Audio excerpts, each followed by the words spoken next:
Yes, Dr. Henry, you mentioned if the curve isn't bent back down in BC, further restrictions could be necessary. So please tell us about what those restrictions could look like. And of course, can we get an answer in French as well? Yeah. So, we have tried very much to only restrict those areas and those places where we know transmission risk is greatest. So we have, for example, restaurants open for restaurant dining, but we have very strict restrictions on restaurants, bars, and pubs.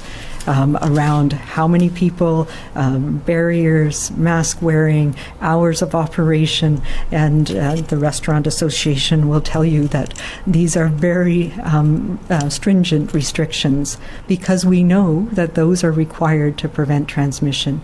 But we also know the important role that things like restaurants play in supporting people getting food in our communities and the part of the community. Same with retails. We have very strict restrictions. The things that we have in place under the requirement to have a COVID safety plan have mostly worked. Where things have not worked, where we've seen people bend the rules and that leads to transmission, has meant that we've had to take additional steps.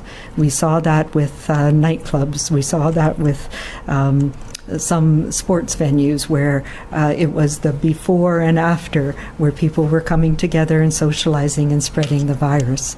So we needed to take restrictions in those areas.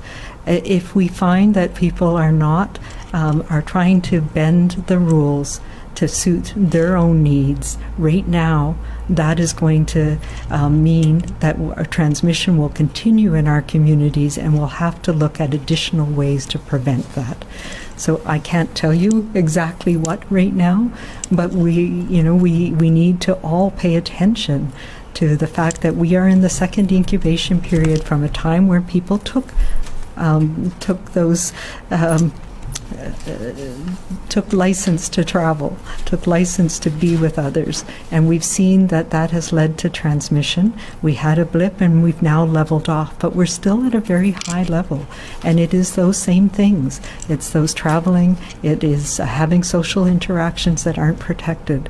We can still go out and do things, go outside and do things online, reach out to people, support each other.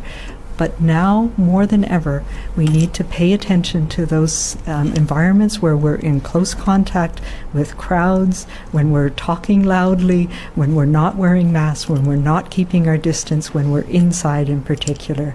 Those are the risky environments that we all know and we need now to pay attention to more than ever so we can get through this period.